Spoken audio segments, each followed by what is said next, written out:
That's it. That's the podcast. There's nothing else to be done or said. This is it. This is the podcast. It's just going to be everybody watching a Photoshop of me as Meatloaf and Kate as a Yeti.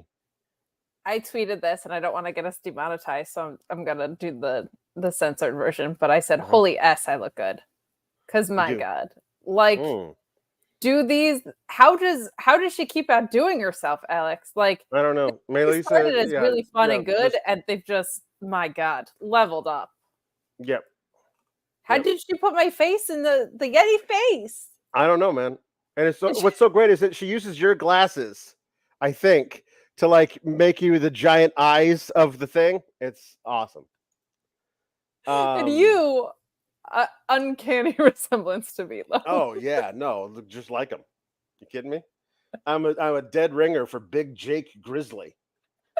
Never accomplished anything else in your life. You got the play button from YouTube. Uh-huh. And That's right. Are Jake Grizzly. That's right. So Kate, peek behind the scenes, we're trying to figure out what to do this week. I had thought of a few things. I'm not going to name them because Lord knows then get people be like, oh no, you should totally do that. No, I'm here to say we're not going to do any of the things that I sat through trying to figure out what would be the best among this crap for us to watch. And I was like, I don't know. And Kate was like, well, what about we should go to the schlockpit.com and see what they've reviewed recently. And then she sent me a screenshot of this movie. And I was like, I don't even know if you can get like the regular version of this anywhere. I know the Riff Tracks version is out there because I've seen that. But boy, the movie was so terrible. I can imagine. And I looked and like, no, yeah, you can find it like several different places. So you can watch the whole thing without for free, without the Riff Tracks thing on top of it. So you can just watch the movie like as a movie if you wanted to. Why you would want to if you weren't us is beyond me. But yes. So this is a movie, a made-for-TV Canadian movie called To Catch a Yeti. They filmed it in 1993 and shelved it immediately for 2 years, wondering if it was fit for human consumption. Eventually, it was played in Canada and then finally made its way for one time. Apparently, it ran on the Disney Channel in the States and just vanished because people thought it was inconsequential kiddie-fare fluff. But I'm here to tell you, it's so much worse. It's so much worse. The streaming era has done some bad things, but one good thing it has is it's resurrected like stuff that's been forgotten forever, and it brings it back. And so you can watch not this because this is terrible, but other things that have been lost to history. Meatloaf was cast a week before it started filming because a different guy dropped out so he could go be in a real show. The director was interviewed a couple of years ago and refuses to name the person who dropped out because I guess he doesn't want to like cast aspersions on the fantastic performance given by Meatloaf. Like, I don't want people to contrast and compare. That's not fair to Mr. Loaf. So instead, they just had Meatloaf, and this is like 93 when they filmed this. This is not long after I Would Do Anything for Love, but I Won't Do That, which was like a top 5 hit in the world. Like he got crazy amounts of radio play and everything. So he used the amazing fame of having the biggest song he would ever record to star in a terrible kids movie made for TV in Canada.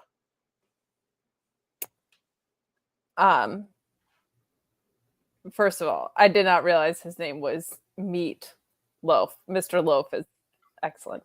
Well, it's 2 words. So That's fair. It's just it's a big week for meat this week. Yeah, it's true. A banner week for me. But it is a banner week for me. I could not comprehend having Meatloaf at certainly a high point in his fame be in what was when it started. This is a home video quality production. Oh, it's so bad. You know why? All the movies that I did not get a live They fired you like yeah. telling No, me I wanted you to experience this. Thank you. Going in because this was your idea. The only thing I sent you was you brought this on yourself. That's the only thing I sent you. And you know what? No regrets, okay? No regrets. No regrets. No regrets. So the reason why it had such terrible quality is because this movie was almost not made. They fired the original director and brought on a new guy whose name is Bob Keane. Boy, let me tell you, I'm not keen on this film. He was given you can direct this movie for 40% of the original budget. And if you say no, we're just not going to make the movie. And he's like, no, I think I can make that work. And so how he made it work was this. This is how he made it work. I mean, I feel like the problem was not the direction.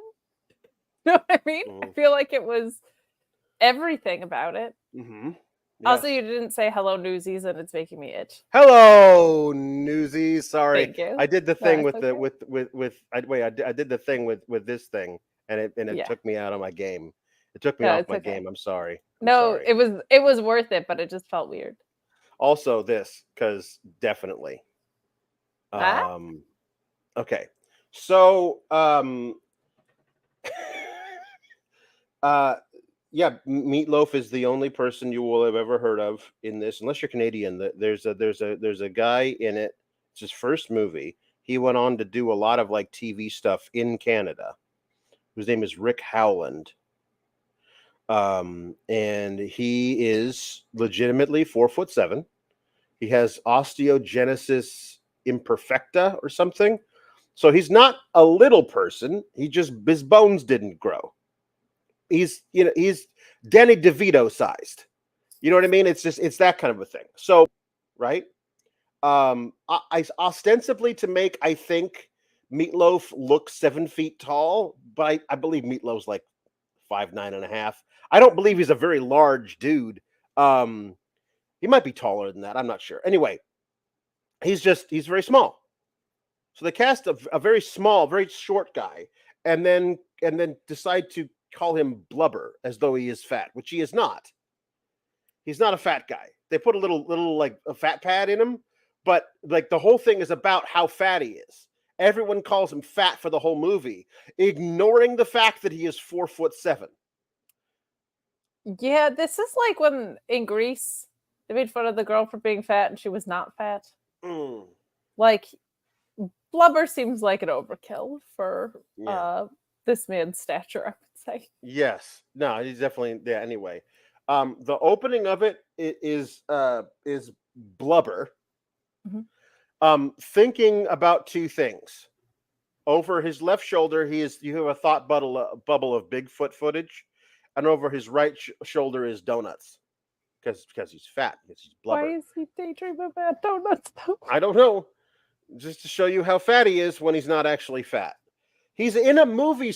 Every scene he's in also co-stars very famous fat guy Meatloaf. That's the thing. He's not even the fattest dude in his own duo. No, he's not. But he's looking at a map, and then the Meatloaf says, "I'll tell you what, Blubber. If we catch this Yeti, I'm set for life."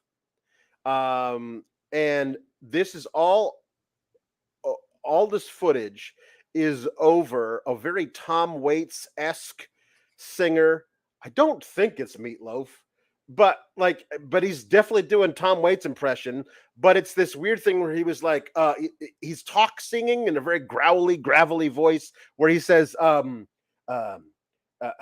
"There's something roaming through the mountain air, as tall as a timber and as strong as a bear. It's Bigfoot's on the prowl. His name is Bigfoot, but this movie never calls him that because the producers had me record this song before they knew what the title of the movie was. Bigfoot's on the prowl." I like that you went Anyway, with Tom Waits because I was thinking of oh my god, what's the name of the band? They did that Juliet, the dice were loaded from the start. Oh my god, what's the name of that band? Same idea though. Meatloaf was 6 feet tall. All right, there you go. And you can't teach that. You can't teach that, but he is presented in the film as though he is a good 6'8". Oh, 100%, yeah. So his name is Big Jake Grizzly. That appears to as though he has 2 nicknames, unless his God-given actual surname is Grizzly. But I don't believe that it is. So he's got it's the wonderful new Vince McMahon version of naming people, where he is now Big Jake Grizzly. Like, there's got to have 2 quotes around two things on his name. Well, and not to bury the lead, but like, or not to spoil anything, I guess. Like, it's almost inferred that he has to be this size because they are in the Himalayas, which is definitely just like a state park. Oh, no, it's definitely. They go to the Himalayas to find a Yeti, which is where you would find a Yeti. They immediately find one. This is my biggest complaint of the whole like architecture of this movie. They find one in the first 5 minutes of this movie? Less than that. I would say 2. Okay. Like, the architecture of this movie is bad. It's a bad. The structure is so bad in this movie. If your movie is called To Catch Anything, To catch it. Oh, we caught it. We caught it. It's done. We caught it. The movie's over, everybody. You know how Chinese food comes alarmingly fast when you order it? That's what this was. This was so. My God. Yeah. So that's very funny, Beep Boop. Maybe the Jake part is the not correct. Maybe Jake. That could be. That could be. I didn't even think about that. So he and Blubber apparently are climbing a mountain in the Himalayas. Doesn't have to be Everest. There are lots of mountains in the Himalayas, but it seems to be on the smaller side of the mountains in the Himalayas. And they climb it, and they're walking through all the very large Canadian fir trees that you find in the Himalayas. The Himalayas notable for their very large Canadian fir trees, a lot of pine trees, and so they see over there a creature no one's seen before, and Big Jake Grizzly is like, "That's a Yeti." And Blubber correctly goes, "What do you mean that's a Yeti? I thought Yetis are supposed to look like Bigfoot. You know, like they're tall and fearsome. They look like walking around on 2-legged gorillas." And like, no, that's a Yeti. But I mean, the movie immediately decides, well, this is what a Yeti looks like, where it could be a different creature. They established later that the reason everyone's been thinking it was very tall and huge is because the footprints it leaves behind are very big. And this is a small creature, about the size of maybe a 4-year-old child, but it has giant feet. And brother, does it show feet throughout this film? If you have a very specific kind of foot fetish, this is your film. I was gonna say, like, this Yeti would be rich off of an OnlyFans for sure in present day. The band I was thinking of was Dire Straits. I had to look it up. It made me uncomfortable that I couldn't remember it. So yeah, they look like if you were a child of the late 80s and remember in your adolescence then in the like Furbies, they look like Furbies. Yeah. Like I did not know Furbies were based off of this, but they are. It's a So it's got the giant Furby eyes and a weird, disgusting, like long rat tail and yes, huge weird. gizmo ears, and like spindly, long arms, and it's very short and squat to the ground. Um, and It the, seems the pretty aforementioned catchable. gigantic feet. Yeah. Oh yeah. It doesn't Yes. feel like you need to send like a special hit squad out to catch one. No. But we do find But out that there's trickery and cleverness within the Yeti at some point, right. I guess, kind of. It skis. It uses its giant feet to ski. That's how it gets away from Big Jake Grizzly and Blubber, is it skis away from them. Its big feet are kind of like the only thing that indicates that this is meant for a kids movie because there's nothing in this that feels like. We're gonna get to the fact to the I've kidnapped your parents' little girl, and you're gonna give me your favorite pet. Otherwise, I'm gonna murder your parents. Part of this children's movie. We'll get to that eventually. So it skis away from them down the mountain. They Big Jake Grizzly makes a big show of putting on snowshoes, those big tennis racket things. Yes. So it can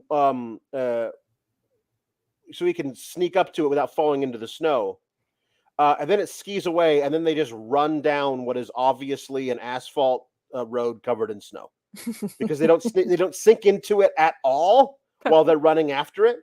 It does a weird little ski jump and lands on a tent in the Himalayas.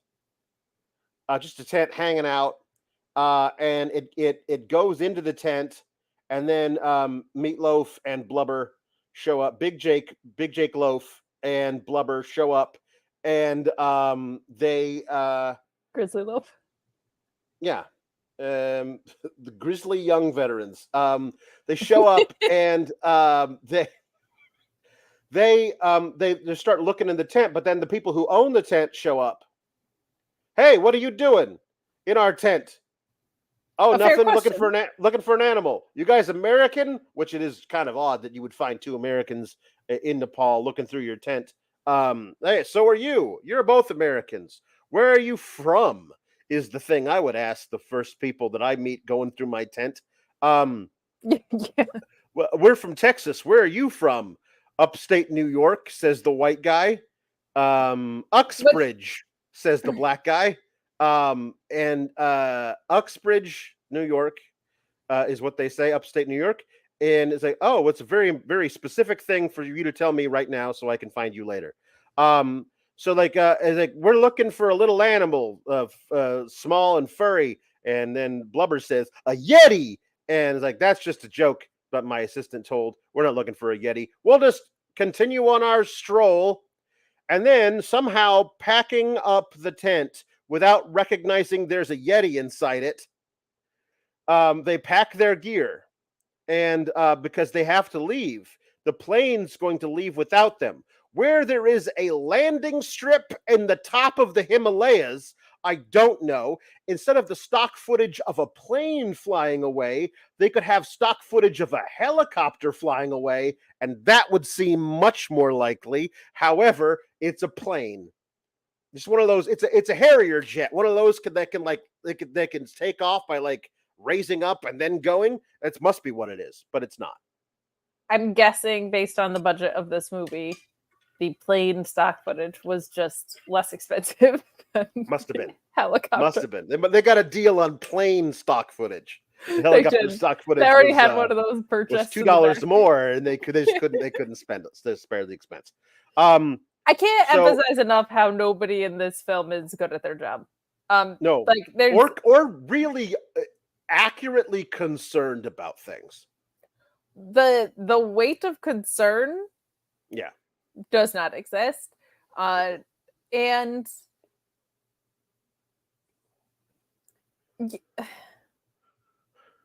like Meatloaf's not good, so I don't know how or why they he's not that big, and he isn't a good actor. I guess because pop culture things, they thought this I was should gonna also mention carry this movie. his standard costume in this is a an ankle length fur coat made up of the corpses of 27 other fur coats. None of them match. Like, I mean, you could have killed he says, I'm the world's greatest hunter many times. Big Jake Grizzly says, could you have killed a large enough beast to make a coat out of one of them, as opposed to what appears to be like a flock of raccoons? Why are there so many small animals put into your coat? That doesn't make Arthur Morgan could never. That's all I'm saying. No. So like we're gonna have to we'll be more. They'll be back in the States way before. What, they don't say this. I don't believe they said that. The legendary they. Yeah. So anyway, they are able to fly back. I don't know how they get down the mountain. Whatever. They're able to fly back, and so they land in New York City, and they go to the person who has hired him to catch the Yeti. This is Mr. Sturgeon and his wife, Angelica, who's perpetually drunk. They're multimillionaires. They live in a castle in Manhattan. You know, they've several dozen acres of land covered by a castle in Manhattan, as you do. And they have a son, Wesley, who is the worst person to have ever lived. And great North American champion, not a great. No, his name is Wesley. And at different points in the movie, he dresses like Al Capone and what I believe is Stalin. I believe he dresses as Stalin for at least the last half of the movie. He is dressed up as Stalin, like in a big, heavy overcoat with all kinds of medals pinned to it, and a big, like, furry Russian hat. I believe he's dressed up as Stalin. Wesley is, I mean, he's the spoiler alert, the family abandons him. Like, his mom and dad like want nothing to do with him, but they will pay $4.5 million to Big Jake Grizzly to go try and catch him a Yeti. Correct. And that is, yeah. There's a really ridiculous, incredible scene of like them touching base about the hiring early in this too, where it's very like evil dictator in a chair with like a long cigarette or whatever. Like they are royalty sending them, like commissioning them to go catch this Yeti. But yeah, I don't know what's going on with Wesley. No. Well, he obviously wasn't brought up. Like his dad, I'm going to say 12. His dad is 70. It's true. His mom appears to be in her late 50s. So maybe there was a problem during pregnancy. Like, you know, they say it's more likely as you get older that there will be problems, complications with the offspring. 50 years old situation, yeah. But I'm not sure. He doesn't seem to have been raised right in any way. Anyway, so he I'm gonna go. I know where the Yeti is. I'm gonna go get him. I'm gonna come back with him, is what he says. Dad, the guy with the Yeti in his packet is Dave. What's his last name? I forget. Anyway, Brighton, something like that. So Dave, with the most Canadian mullet that has ever mulleted, shows up in his house with his pack, And it's like, "Welcome home, Dad," says his daughter Amy and his inexplicably British wife Kate. Sometimes She's sometimes British. she is inexplicably British. There's never mentioned. There's no reason for her to be. If it's a Canadian actress that you hired to play this part, did she say, "Hey, can I make her British?" And you said, "Sure, why not? Knock yourself out." But could you be Canadian for 28% of the scenes you're in and vaguely British for the other 72%? And she says, "Yeah, I think I could make that work." It's like she made a choice halfway through filming, and then some Bristow. scenes Their have last them. names are Bristow. Thank you, Michael. Damn it, their last names are Bristow. I'm so sad that you know that. Because it means you either remembered, which is rough, or you looked it up, which I'm so sorry that you felt compelled to do based on what we're doing. Yeah, this is like I in my notes wrote poor man's Gary Sheffield from The Nanny.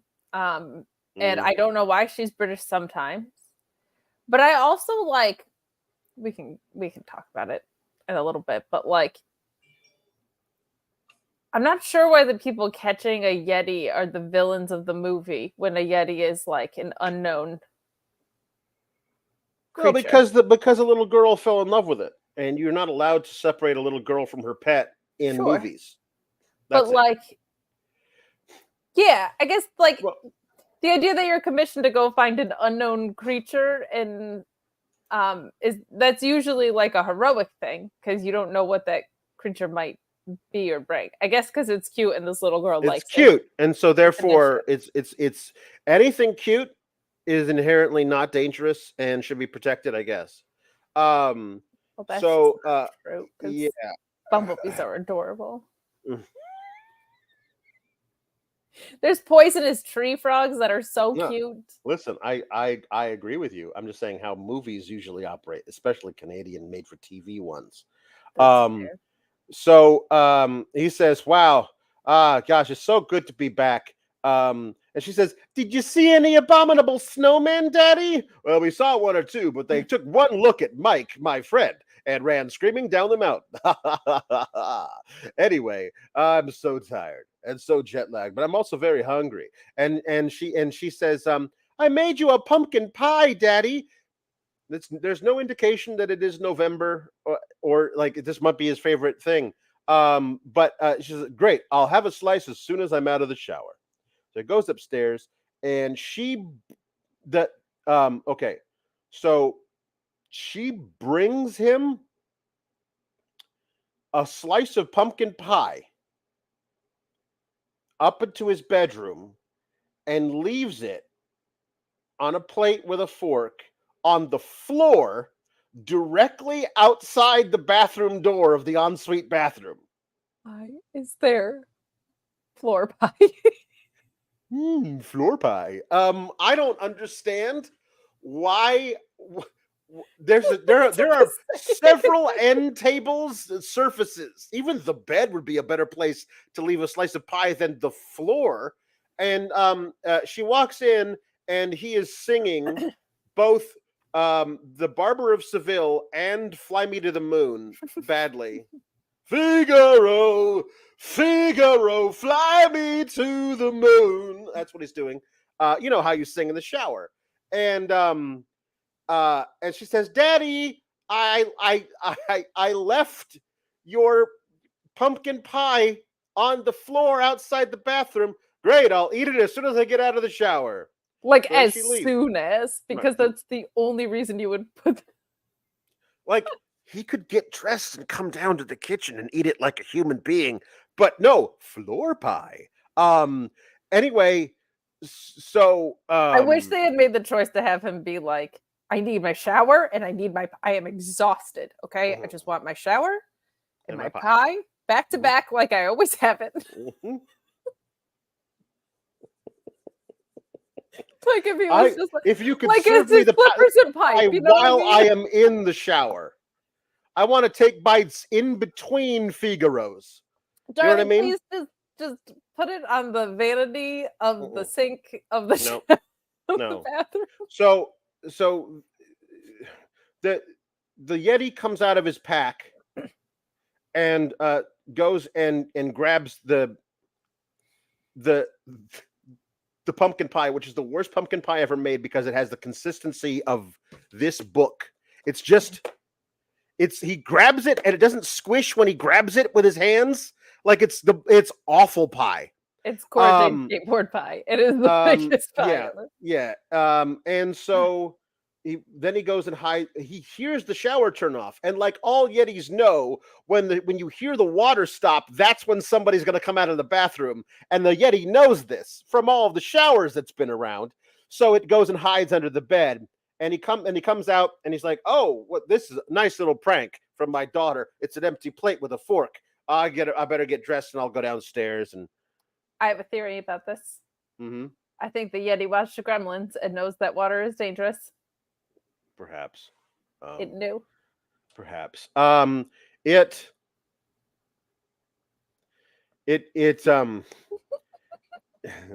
anyway, the guy goes downstairs like, "Hey, nice prank you guys pulled on me with the thing. Oh, you'll say anything to get another piece of that wonderful, wonderful pie we made for you." And so he's like, "Hey, I got a surprise for you. It's upstairs in my pack." And so the little girl runs upstairs to go look for it, looks inside the pack, and then screams. And they run up and like, "What's happened? That surprise you got me, that teddy bear, it's alive." Like, "No, this random collection of fabric. That's because it's just a weird random collection of fabric that he holds up. This is the surprise I got you from Nepal." And she goes, "No, it ran behind the chair." And they look over, and there it is behind the chair.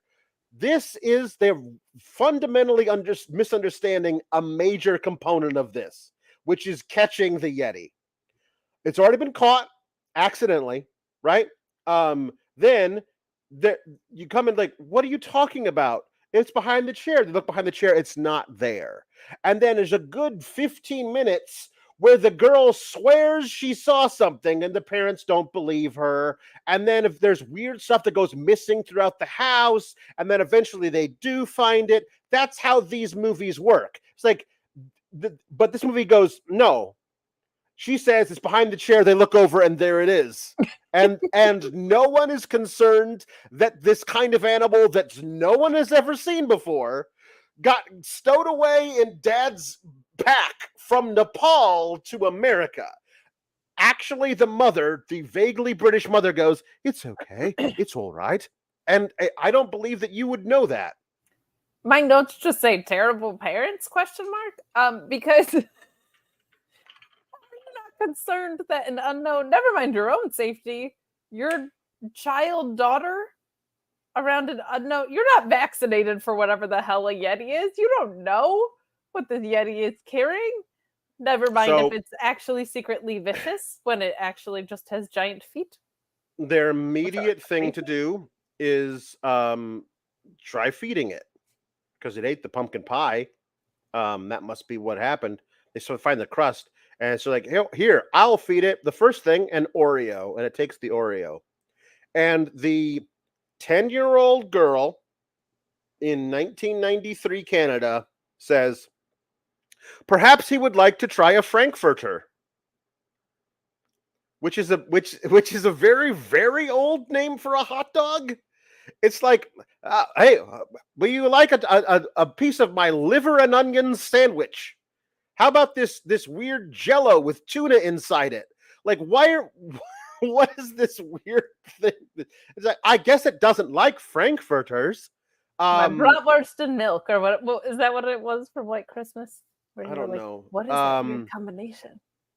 Then the mother says, "Maybe it's just a vegetarian." So obviously, it's a creature after your own heart, Kate, because you decided to go vegan, just like the Yeti, inspired by the Yeti. That is why it had nothing to do with anything else but this movie. Right. I just try to live my life as Yeti as possible. So then the next thing is that it's sitting on the couch on the counter, and they're trying to, like, he's looking through a book, like, "No, I don't even know what this could be. I don't know looking through a book, like, apparently has every animal in it. It's this thick." And I don't know what animal it could be. I've looked through this book that's this thick. All the animals are in it. And say, well, we don't even know it's male or female. And the little girl, 10-year-old little girl, says, oh, it's a boy. Well, how do you know? I checked. So we've got 10-year-old girl ogling Yeti penises is a thing that this movie makes sure that we know. It's an important thing to know that the little girl is the one who was looking at the Yeti junk.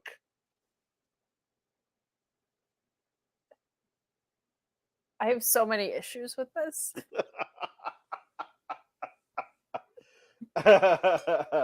Why is it her looking? How does she know? Why is figuring out its gender the first priority? Why are you not calling animal control, you irresponsible, terrible parents who just let their kids touch unidentifiable animals and look at their P's or their V's, whichever they have? They decide they're going to sit down and have dinner, and the Yeti thing is sitting on top of the table where they're all having their food. So there's definitely Yeti hair in everything that they're eating. But then it faints, and they say, oh, it must be too warm here because it's used to living in the Himalayas.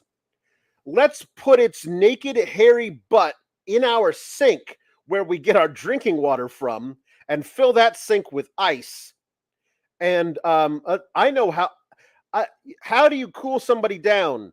I guess you feed them ice cream. So it's just little Amy Bristow with a tub of ice cream and a spoonful of it, trying to shove it in between the giant, weird-looking teeth of this thing, saying, please eat it. Please, please, please eat it. Please, please, please don't die. Please, please eat it. And eventually, it eats it. Why are you feeding this unknown animal? Why is your first instinct like, we don't know what this is? Let's keep it alive. It's just weird. So here's the deal. They go, well, we've had a long day. I think everyone should go to sleep. They don't say, we'll call animal control in the morning, or they say, like, we should all go to sleep. I think you should put the Yeti outside. Oh, that's right, because the guy says, you know what? That weirdest thing, I don't know why I didn't think of it until now. We met these two guys on the slope of the mountain, and they said they were hunting a Yeti, and I thought, oh, that's just funny. But what if it is a Yeti? I don't know. Anyway, so I think you should put the Yeti outside because it's cool. It's cooler out there. And she says, I have a better idea, Dad. It turns out her idea, like a 10-year-old would have this idea, but you as the parents are there to tell her no sometimes. She says, let's have it sleep inside the fridge with the door wide open. So we'll defrost all of the food in there and everything will spoil. And also the motor will definitely burn out overnight. They all go upstairs to go to bed while leaving this heretofore undiscovered creature sitting up in their fridge overnight so as it doesn't die. Why is the 8-year-old leading the charge in this? I don't know. Why is the Yeti in the fridge? Right. Why didn't you just maybe set up a fan or some air conditioning if you didn't want to sleep outside? Why isn't it sleeping outside? Alex, what is happening in this movie? Big Jake takes a limo from the Sturgeons. They offer him to take a limo, and Blubber drives him up to Uxbridge in New York, up near Albany. Uxbridge does not exist in New York. There's an Uxbridge, Massachusetts. But there is an Uxbridge, Ontario, Canada, which is why they called it this, so that when they walk into the Uxbridge Register, which is a newspaper, they don't have to pay for a sign. They just decide to call the town the same name as the town that they secured a location for a newspaper. I'm convinced of this. So they go in and they look through the newspaper. It's a small town. So obviously there's going to be a story about a guy who climbs a mountain in the Himalayas. Oh, look, there's one. And the story has his name, his wife's name, his daughter's name, and the business that he ons. And so they go to the business, which apparently is a camping store called Fine Water. The name of on the sign on the camping store says Fine Water. Uxbridge Fine Water, where you would go to buy camping gear at a store that says water. Only the finest of waters. Right. Okay. I don't want your run-of-the-mill tap water camping gear. I want your French bubble camping gear water. Uxbridge, I will give them credit, sounds exactly like a town in upstate New York as someone who was from there. And I would say this also tracks as someone that was from a small town in upstate New York, that this would be extremely newsworthy even before the Yeti was kind of involved. This is, I could walk into my hometown and get a profile of myself today for doing just this podcast. And I mean just this episode. Yeah, I know. It's true. It's very true. I grew up with such a similar newspaper. But so he walks into the store. Oh, by the way, they leave the little girl home alone with the Yeti. He'll be fine. By the way, she's named him Hank. Because she used to have a stuffed animal named Hank. Don't get me started on this scene. She shows him all of her stuffed animals that have names. One of them is a dog. It's a stuffed dog that's named Dave. Her father's name is Dave. It's a weird, I don't know why. That's a weird thing to me. But also, and here's a muck monster. Mud the muck monster. The muck monster is just a blue dinosaur. Wouldn't a muck monster be green or brown? But it's blue, bright blue. And she says, after she scares the Yeti with the muck monster stuffed animal, she says, oh, don't worry, it's not a real muck monster. I'm going to call you Hank. So his name is Hank. They leave her home alone with Hank. Okay. The wife is going to the grocery store, and he's going to stop in at the camping gear store that he owns. By the way, the wife doesn't work. He owns a camping gear. They have two houses. Maybe it's the Bass Pro Shop of maybe Fine Water is the Bass Pro Shop of. It's literally this wide. In the building it occupies. It's that's because the original location. You're forgetting about how this is a local chain. It's a chain. It's a chain of Fine Water stores that only sells camping gear. It is, and it's doing extremely well. Yeah. So anyway, our stories are more fun than their stories. For some reason, she shows him a picture of her outside of their cabin in the Adirondacks where they go skiing, and then puts because he likes the picture because there's snow in it, so it's snowing outside. But they put the picture inside a jacket that they put on the creature to take him outside for a bit. But Big Jake Grizzly has gone to the store and goes inside to talk to the inexplicably French kind of woman behind the counter, who freely gives him all the information about where they live. Oh, would you like the address of his house? And just tells him and gives him directions on how to get there. And then because he's so charming, because Big Jake Grizzly has a way with the ladies. No, he doesn't. First of all. Second of all, yeah, I know it was a different time. I feel like we were looser with things back in the day because you couldn't just Google anybody's information, right? This is maybe a more trusted community in the Fine Water area, but just giving out someone's address and directions to their home, particularly when they have a young child, maybe ill-advised. So they're Amy and Hank are about to go outside. She put him in a jacket so no one will recognize that he's a Yeti, not covering his head in any way because she's she's a dumb little girl. And then Meatloaf comes to the door. Big Jake Grizzly comes to the door and knocks. And she looks out through the window, then puts the chain on it and opens the door. And he says, and I shit you not, hey, little girl, can I come in? I just feel like that's not the best way to do it. Why did you make him a pedophile in the process? This got weird. So she shuts the door and he just pushes the door open with his hand and breaks the chain off of it. What? So she runs upstairs and goes into her bedroom, doesn't lock the door. But he stops short of the bedroom because that's a bridge too far for Big Jake. He won't just walk into a little girl's bedroom. Thank goodness. So she sneaks out the window and tries to climb down, and she does. She drops down, but Big Jake has doubled back and catches her and steals the Yeti while putting her in the basement. So the black guy who was camping with Dave in the Himalayas is the local sheriff. And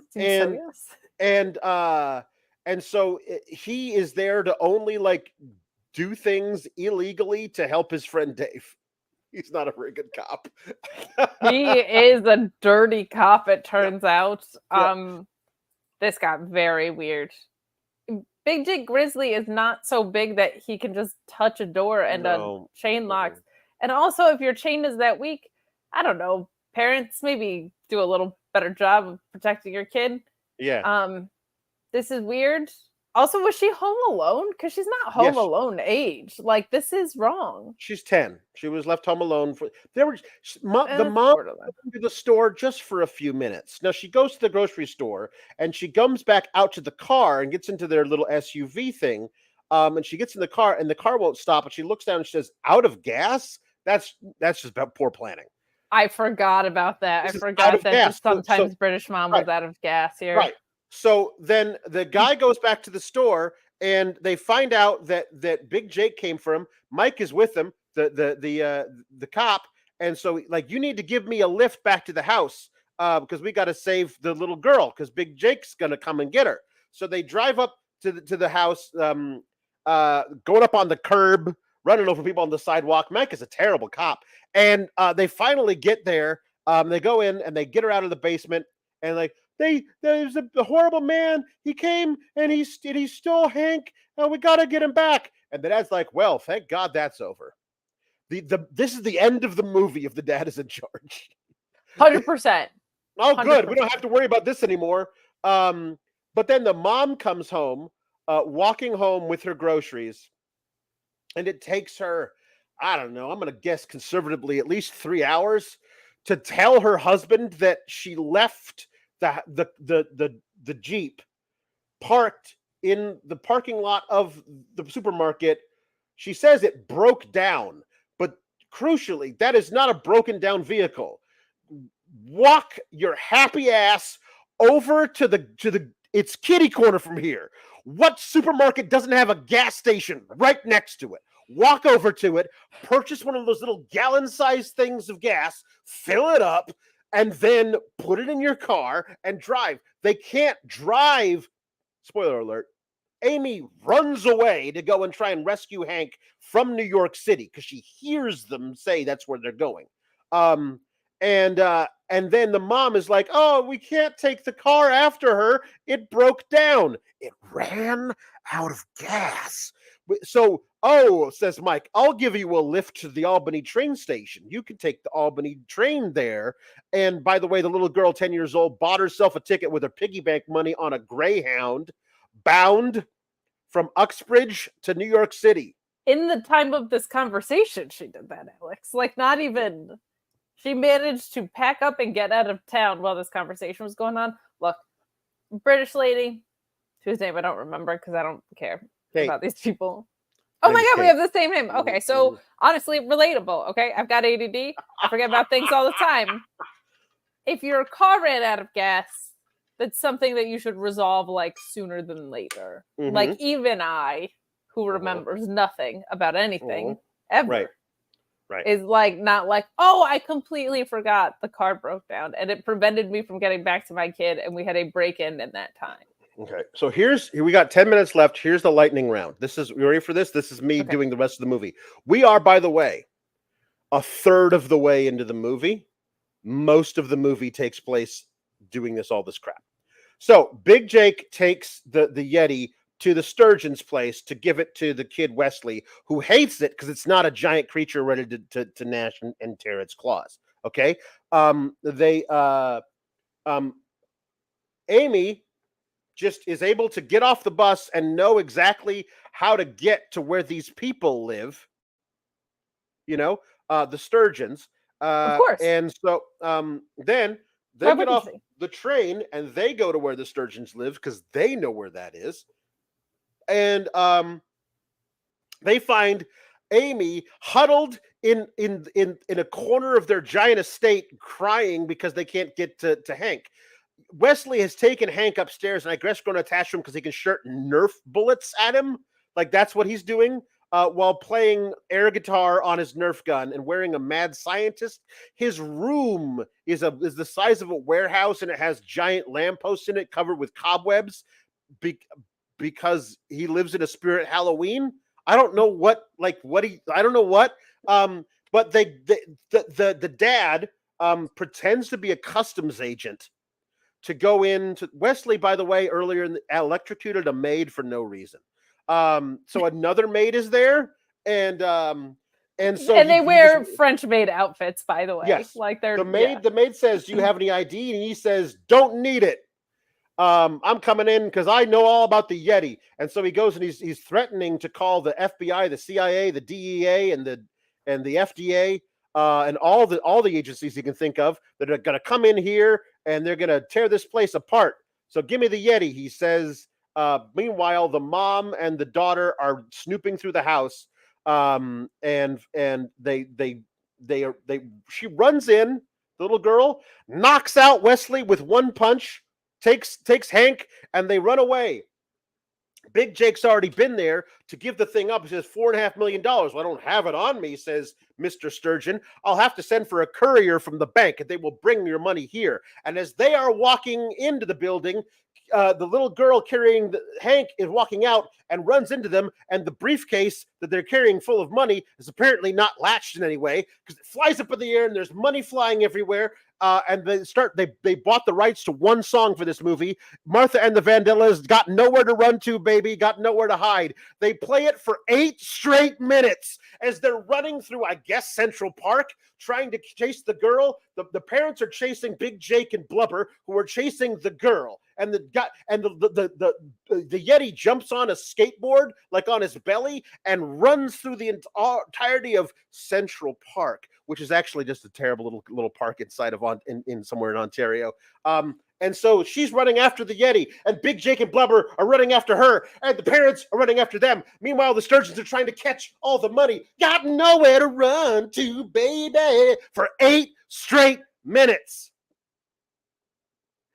So finally, she stops running. Miming running is always the greatest thing in the world. How do you run? I run. I gotta pump the arms. Come on, let's go. I don't run, but adorable. Adorable. You'd insinuate I do. This is this is great. So they hide. It's winter. They hide in the bushes that have no leaves, and standing right 2 feet from them is Meatloaf and Blubber, and Meatloaf, who's the greatest hunter in the world, says, "I can't smell anything in this city."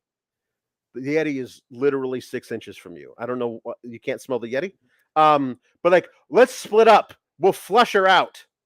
They walk away. They've been out. They've been more than 10 feet from her for a second, and she stands up, and immediately Meatloaf sees her. And so they run away again. And they run out of the park with her, and she gets away from Meatloaf, and Hank was with her, and they run, and they come by a karate guy in the park, and they're like, "Hey, there's some man after me. Can you protect me?" And this karate guy with a mustache and glasses stands up and he's like, "Hey, don't chase that little girl. I know all kinds of different." He names a bunch of fake martial arts, and Meatloaf, giant, big Jake Grizzly Meatloaf says, "Blubber," and Blubber kicks him in the balls. There's only one nut shot in this movie. I think that's actually shows a lot of restraint. Anyway, they're running, and they gotta find some place to hide. But the song says nowhere to hide. That's the song's still playing, by the way. The song is still playing, and they hide in the back of a refrigerated they can't truck. find anywhere to hide until this time. There is nowhere to hide. The bushes don't even have leaves on them. They hide in the back of a refrigerated truck, which, like in the classic Frosty the Snowman animated thing, is great for a snowman or an abominable snowman, i.e. a Yeti, but not so great for a little girl. So she nearly freezes to death until the Yeti like uses his magical Yeti powers to bring her back to life. I think is what they tell us. And then he screams really loud, and the guys driving the truck stop. Okay. And they look in the back, and a little girl carrying a giant kangaroo rat with Furby eyes steps out. Which way to the train station? Over there. So they go to the train station. The parents, by the way, lost their child in New York. They have no means of transportation because they left because their car is out of gas in a parking lot several hundred miles from here. So they're like, "You know what we should do?" says the dad. "We should go to the train station. I already told her there's a 6:30 train from here to Albany. We should be on that train." And so they get on the train. They're going to the train station. "We're not going to look for our daughter. We'll just go to the train station and hope she shows up," is their big plan. Don't tell the cops. Nobody tells the cops in any movies we review anything. No. So they go there, and they get in the they are able to. She goes there. The cop, there, but so the parents find her. They have to get on this train, but Big Jake Grizzly is also there, and so they can't have to sneak past him. So the only way they can do that is to like dress up the dad as a porter who's pushing a giant trunk that has the little girl and the Yeti in it, and they get on the train. And the train pulls away, and Meatloaf's like, "Stop that train! I need to get on it to steal a Yeti." Like, then that's not going to work. So then he goes and talks to Mr. Sturgeon. Mr. Sturgeon is like, "Hey, what?" Like, he says, "Oh, do you know any cops in Albany? I own most of them. Tell them to stop that train and hold them at the station. I'm going to go over there." "Oh, the Yeti was wearing this coat when you arrived," says a 112-year-old butler. And he says, "Was wearing this coat when he arrived. Would you like it?" And then he finds a photo in there of the Adirondacks cabin. And so that's how he knows that they're not actually going back to Uxbridge. They're going to the Adirondacks cabin that nobody knows about except for this photo wasn't there. And then he goes and he finds them there, and he takes the parents hostage and holds them with Wesley. Wesley has gone with them. Wesley has an arsenal of things. He's dressed up as Stalin. He's got shotguns in the trunk of this limo, and everyone's got shotguns. They're going to murder the parents unless Amy gives up the Yeti. She decides to smoke them out.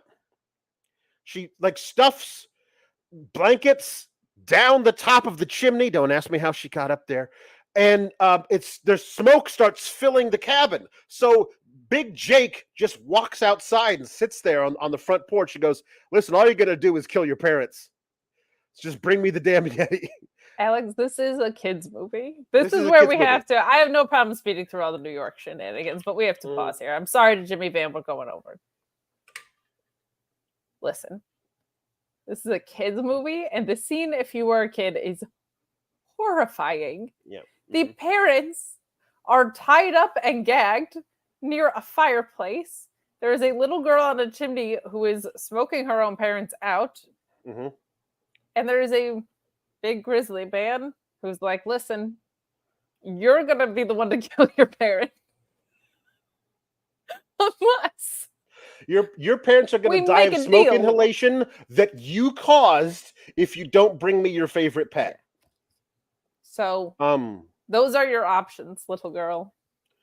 By the way, the little girl and the Yeti dug a giant hole, and then trick Wesley into falling into it, and then she hits him over the head with a snow shovel. Blubber gets hit by a snare trap and flung into a lake for some reason. Have a nice swim, Fats! This little kid is just the worst little actor because he screams everything. Poor man's home alone. Yeah, it's not good. So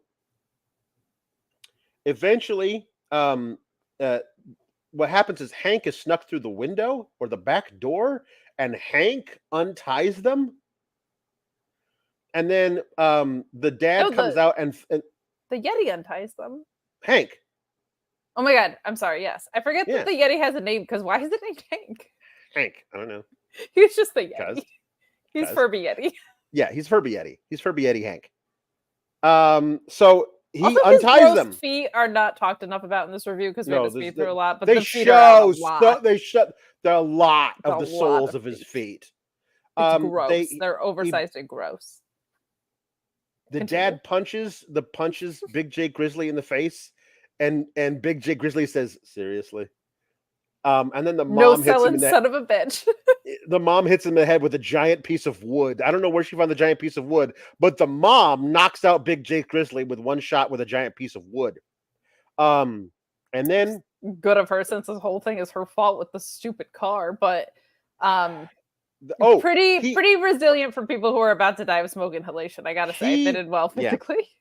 Yeah. The family got off the train one stop before Albany because they knew people would be looking for them, and the dad calls Mike, the terrible sheriff, and says, "Hey, Mike, I need you to bring our Jeep to this train station." So what he's actually asking is to go to the supermarket parking lot, break into the Jeep and hotwire it because he doesn't have the keys. Then Bring a petrol can with you, yeah. Eddie Kingston's got to be around with the petrol can. Yeah. Fill it up with gas. Bring it here so that we can drive up to our cabins in the Adirondacks. Then when they're driving away, they stop and they call him again and say, "Hey, Mike, go to our house in Uxbridge. There's a key under the mat by the back door. Go in the den, in the third drawer from the top of the desk." You don't need to give them all this information in this movie. We don't need it. But bring our passports to a random spot near Interstate 90. Sheriff of the town. Mike does this. Well, he's only the sheriff. Why would he have anything else better to do? I don't know. And so they get the passport. Oh, and then Big Jake goes to the same gas station and loosely interrogates the owner to tell him what they said on the telephone. And he's like, "Yeah, we're friends. We missed them at the cabin up by the lake. Just wondering where they are." What they were talking about on the phone. So they go to the New York airport to get on a plane back to Nepal to return the Yeti to its native land. And Big Jake and Blubber are hot on their heels. Oh, the Wesley yells at Big Jake so much that Big Jake tells Blubber to stop the car. He takes Big Jake and shot puts him into a snowdrift head first, so his legs are sticking out, going like this. Oh my God, it's so, yeah. Oh boy. I'm not saying little Stalin didn't deserve it, but you're just saying God's timing is always right. Anyway, so they go into they're chasing them into security, and the little girl puts the Yeti on the table, on the conveyor belt to go through because they think it's a giant stuffed toy, to go through the X-ray. And right then Blubber runs up with a shotgun, and they arrest him, and Meatloaf can't get through all the cops. So they lose the Yeti, and Meatloaf is yelling at Blubber, "This is all your fault. Who gave you a gun? It was that little shit Wesley that gave you." You didn't say shit. The little kid Wesley that gave you that gun. Tiny baby Stalin. Yeah, tiny baby Stalin gave you the gun. Wow, this is ridiculous. And he looks at the cop who is pointing a gun at him. An Uzi for the cop. The cop has an Uzi, like a fully automatic Uzi. The airport cop has. Points it at him and says, what are you doing? What do you care? You think my rabbit's foot is loaded?" This is all Meatloaf improvising this entire thing, I'm sure. Has to be. So they, with no luggage, fly to Kathmandu, Nepal, and they apparently procure climbing gear there and climb up to the same place that they found the Yeti, or at least that's what Dave thinks so. But also he said that they were near the top of the slope that he climbed to before and listed the altitude as 12,945 feet. So maybe he could get back up there again, but his completely untrained wife and 10-year-old daughter, while carrying a Yeti, I don't believe could have summited that mountain. And again, I'm going to say the smoke inhalation probably affecting your lung capacity. Perhaps. Yeah, they were in the smoke for a long time. There was a lot of smoke. But they were like, I guess we'll just leave this Yeti here. And the Yeti tries to give the dad a pine cone, and the dad is sarcastic about it. And he's like, "Oh yeah, pine cone, just what I always wanted." What a jerk. I know. And then he hugs the mom with his weird spindly arms, and then the little girl cries, and he skates off uphill. So he's a really good cross country skier apparently. And then they find a second Yeti. Oh, he's been reunited with his mate. Isn't that wonderful? But only the little girl has seen the Yeti wave. So I guess they just trudge back down the mountain and fly back home, and that was their deal. But now we cut to the Sturgeons vacationing, they say, in Greece, having left Wesley alone with big Jake Grizzly and not caring what happens to him. Like, what do you suppose happened to Wesley? They say. And the dad just shrugs and doesn't care. By the way, they are wearing Hawaiian shirts and drinking in very Greek drinks, by which I mean a hollowed out pineapple with an umbrella in it.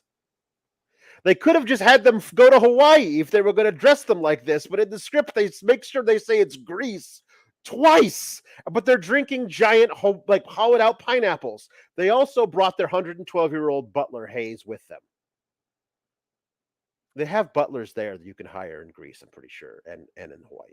Yeah, but if you got $4.5 million to throw at a Yeti, yeah, like you can probably afford to bring your own guy. Just some terrible parenting in this whole movie, I would say. Yeah. They don't care that their kid might be dead. Okay. I also gotta say, like, if you are the baby faces in this, are you still not curious why this little Yeti is $4.5 million worth? Like, aren't you kind of like, why were these guys contracted for this cash prize? Because we don't find out really the motivations of the people hiring. No, just because Wesley wanted a Yeti. That's it. Yeah. That's it. So the movie synopsis, the one paragraph movie synopsis on Amazon Prime does not describe this movie at all. No, it does not. It says a hunter known as Big Jake, Meatloaf, so far correct, is hired to catch the fabled Yeti. So far correct. Which is loose in the streets of the Big Apple. No, he was hired to catch it from the Himalayas. Yeah.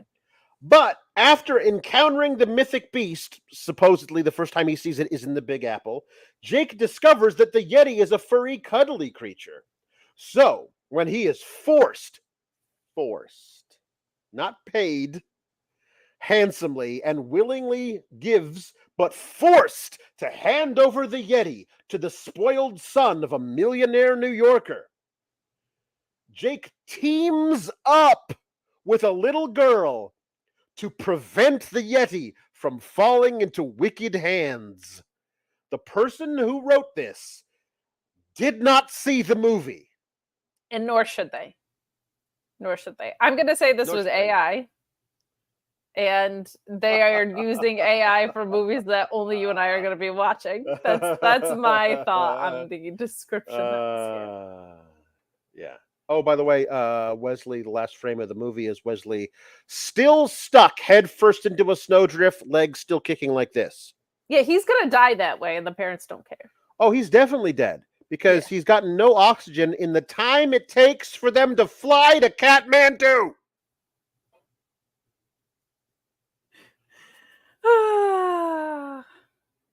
Perfect movie, 10 out of 10. No notes. No one should watch this. No one should. This is real bad because it's also like a bad. It's not just bananas. It's like a bad movie. Oh no! It's I really, will really say bad. if you must. No, you mustn't. You mustn't. Just the scene of Meatloaf and the house on fire with the little girl is insane. No. I'm telling you, you mustn't watch this. Get the flick out of here. You must not subject yourself to this. I implore you. Please do not do this. That's your get the flick out of here experience. Okay. My get the flick out of here experience, which I'm entitled to, is also don't watch it. Get it out of here. But must do if you're a Meatloaf completionist or something. Watch just for the scene with the fire and be like, how is this supposed to be a kid's movie? This is horrifying. Here's what I'll tell you to do. You should find a picture of what the Yeti looks like in the movie. Because I don't know if we can describe it better than it looks like a Furby and a huge, gross human feet. A Furby and a kangaroo rat had a baby. Yeah. And then that baby was like dunked in a toxic waste. That's all I can say of. It's no. Big feet. They're the whole movie. Get the flick out of here. Get it out. Next week will be better. It'll have to be. It can't be any worse. It can't be any worse. Bye. Have a good weekend, Newsies.